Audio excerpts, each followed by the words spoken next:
गीत मिळवण बैला सोचण गारेवा गार डोंगराची हवन बैला डोंगराची हवन बैला सोचण गारेवा गार डोंगराची हवन बैला सोचण गारेवा गार डोंगराची हवन. जसं माझे पप्पा गेले तसं कोणाची जाऊनी हीच आहे.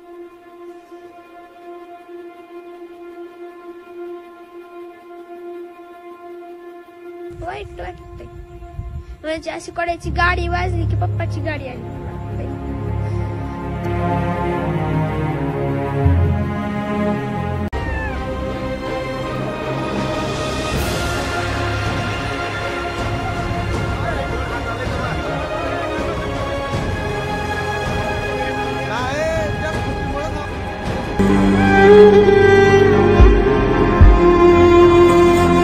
एकीकडे धाराशिव जिल्ह्यात अतिवृष्टी आणि महापुरामुळे हातातोंडाशी आलेला घास हिरावला असून पिकांचे मोठे नुकसान झाल्यामुळे शेतकऱ्यांचा संसार उघड्यावर आले असताना जिल्हाधिकारी कीर्ती किरण पुजार आणि निवासी उपजिल्हाधिकारी शोभा जाधव हे दोघे तुळजापूर नवरात्र सांस्कृतिक उत्सवात एका गाण्यावर ठेका धरत असतानाचा व्हिडिओ सोशल मीडियावर व्हायरल होत आहे. पूरपरिस्थिती असताना सांस्कृतिक कार्यक्रम सुरू असून हा प्रकार शेतकऱ्यांच्या जखमेवर मीठ चोळण्यासारखा आहे अशी भावना नागरिकांकडून व्यक्त होतीये. पुरामुळे तुंबलेल्या आणि बंद झालेल्या पुलांची त्वरित साफसफाई तसेच संभाव्य धोक्यामुळे प्रशासन काय काम करते, काय करणे अत्यावश्यक आहे याबाबत राष्ट्रवादी काँग्रेस पक्षाचे प्रदेश उपाध्यक्ष प्राध्यापक सुरेश बिराजदार यांच्याशी संवाद साधलाय आमचे प्रतिनिधी सचिन बेद्री यांनी. धाराशिव जिल्ह्यातील अतिवृष्टीच्या पुरामुळे नदीवरील, ओढ्यावरील तसेच लहान मोठ्या नाल्यावरील तुंबलेल्या आणि बंद झालेल्या पुलांची संभाव्य धोका टाळण्यासाठी त्वरित साफसफाई करावी असे निवेदन राष्ट्रवादी काँग्रेस पक्षाचे प्रदेश उपाध्यक्ष प्राध्यापक सुरेश बिराजदार यांनी जिल्हाधिकारी आणि जिल्हा परिषदेचे मुख्य कार्यकारी अधिकारी आणि बांधकाम विभाग यांना निवेदनाद्वारे दिनांक 25 सप्टेंबर रोजी दिले आहे. जिल्हाधिकारी, उपजिल्हाधिकारी, प्रशासकीय जे अधिकारी आहेत जिल्ह्याचे प्रमुख त्यांनी मात्र एका कार्यक्रमामध्ये नृत्य करतानाचा व्हिडिओ व्हायरल होता. ज्या जबाबदारी प्रथमतः प्राधान्यानं केलं पाहिजे समोरून ते दिसून येत नाही. आता एवढा मोठा महापूर आपल्या जिल्ह्यामध्ये प्रथमच आलेला आहे. म्हणजे आज आता अशोक पाटील साहेब माझ्या बाजूला आहेत, भानदासराव माने साहेब माझ्या बाजूला होते, आत्ता डॉक्टर साहेब आहेत. यांच्या 70 वर्षाच्या 75 वर्षाच्या हयातीमध्ये एवढा मोठा पाऊस आपण आपल्या भागाने कधी बघितलेला नाही. प्रचंड मोठा पाऊस पडलेला आहे आणि चालूच आहे. अशा परिस्थितीमध्ये अतिवृष्टी झाल्यानंतर पहिल्या दिवसापासून आम्ही वेगवेगळ्या भागामध्ये फिरतोय. म्हणजे प्रत्येक गावामध्ये जाण्याचा प्रयत्न करतोय, माहिती घेतोय आणि ती माहितीच्या आधारे आपण प्रशासनाला कळवतोय आणि आमच्या नेत्यांना पण कळवतोय की अशी नुकसान आज झालेली आहे. परवा अजितदादा पवार साहेब आले होते, त्यांच्याबरोबर दिवसभर आम्ही होतो, त्यांच्याबरोबरही माहिती घेतली आणि बघितलं. त्याच्यामध्ये एक गोष्ट लक्षात आली की आता जे महापूर आला ते फ्लडमुळं बरीचशी पुलाची पाईप किंवा पुलाच्या त्या कमानी आहेत त्याच्यामध्ये खूप मोठं झाडं, झुडपं, बुंदे, जाळवण म्हणलं जातं आपल्याकडे, ते अडकलेलं आहे आणि ते ब्लॉक होऊन बसले.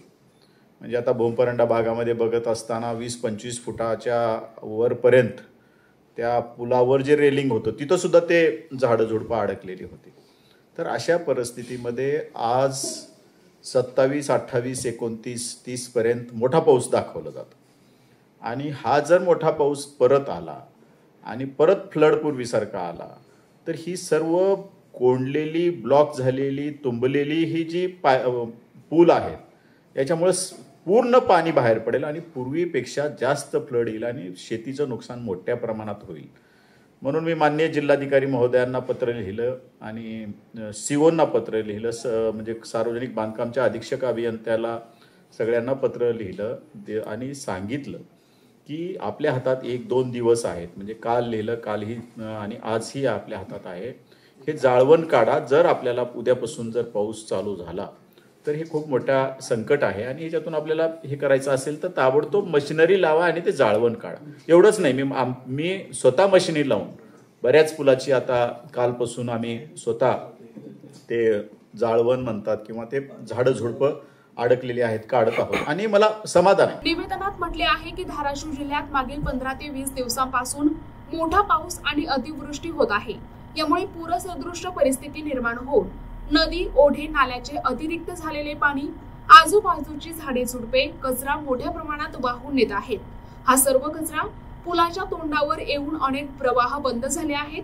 गेल्या काही दिवसांपासून आम्ही पूरग्रस्त गावांची पाहणी करत असता असे निदर्शनास आले की अनेक ठिकाणच्या नद्या, नाल्यावरील तसेच ओढ्यांवरील पुलांच्या तोंडाशी झाडे, झुडपे, पालापाचोळा आणि माती येऊन पाणी जाण्याचा प्रवाह बाधित झाल्यामुळे बाजूला असलेल्या जमिनीचे, शेती पिकांचे मोठ्या प्रमाणात नुकसान झाले आहे. त्यामुळे या लहान मोठ्या पुलावरील अडलेला कचरा, गाळ आणि झाडे झुडपे काढणे अत्यावश्यक आहे, जेणेकरून हा प्रवाह मोकळा होईल.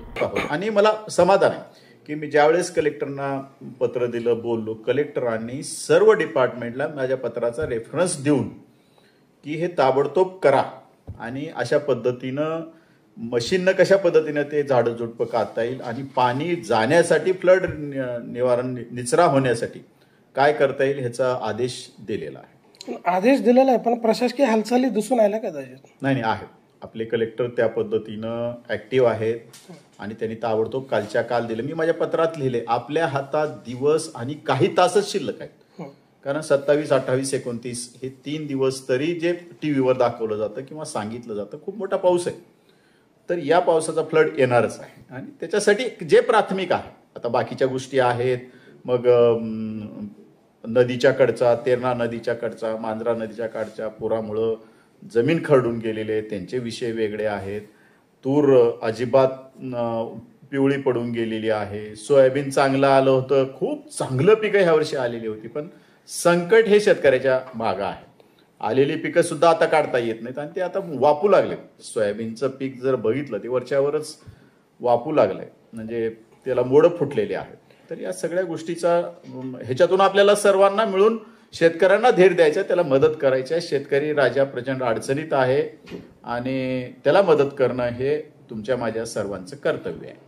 राज्यावर, विशेष करून मराठवाड्यावर एवढं मोठी दयनीय अवस्था असताना जिल्हाधिकारी, उपजिल्हाधिकारी एखाद्या कार्यक्रमात नृत्य करतात, हा व्हिडिओ व्हायरल होतं, हे तुम्ही कसं? नाही, मला काय तो कधीचा आहे वगैरे काय तेवढं माहिती नाही त्या विषयावर, पण मला एवढं वाटतं की आपल्या जिल्ह्याचे जिल्हाधिकारी असतील, CO असतील, ही सर्व मंडळी खूप चांगलं काम करतायत, डे अँड नाईट करतायत.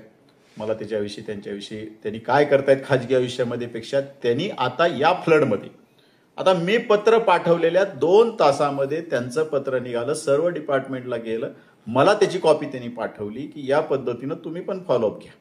आणि आम्ही बी काय करतोय माहिती आहे का, आम्ही नुसतं सल्ला देत नाही, आम्ही स्वतः आमची मशीन लावली, एक मशीन आम्ही लावली, 2 मला वाटतं काल 2 मशीन होत्या चालू, म्हणजे आमची डिझेल घालतोय, आम्ही ते भाड्यानं लावतोय, आम्ही ते सगळं काढतो, सर्व झाडं झुडपं काढतोय.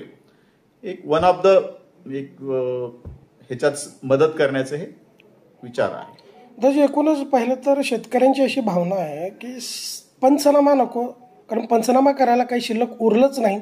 बऱ्याच पुढाऱ्यांनी, नेत्यांनी, मंत्र्यांनी सर्व पाहणी केलेली आहे. एकूणच पाहता तर पंचनामा करायला काही शिल्लक उरलंच नाही. कशाचा पंचनामा करणार? पंचनामा का शेतकऱ्यांचाच परिणाम करायचा? ते फोटो घ्या, अँगल कॅम्प काहीतरी म्हणतात, अँगल कॅम्पनी ते फोटो घ्या वगैरे, हे सगळ्या होत्या. मी स्वतः कलेक्टरना बोललो, डेप्युटी कलेक्टरना बोललो किंवा हे कशासाठी करताय. आता हे जर प्रोसिजर असेल शासनाची, पंचनामा करावं लागतं किंवा सेंट्रलची मदत मिळण्यासाठी काय असेल तर ते आपल्याला माहिती आहे. जे आपल्याला माहित आहे तेवढ्या पुरतं आपण बोलतोय किंवा सरसगट शेतकऱ्यांना ही मदत मिळालीच पाहिजे. प्रतिनिधी सचिन बिद्री, NTV न्यूज मराठी, उमरगा, धाराशिव.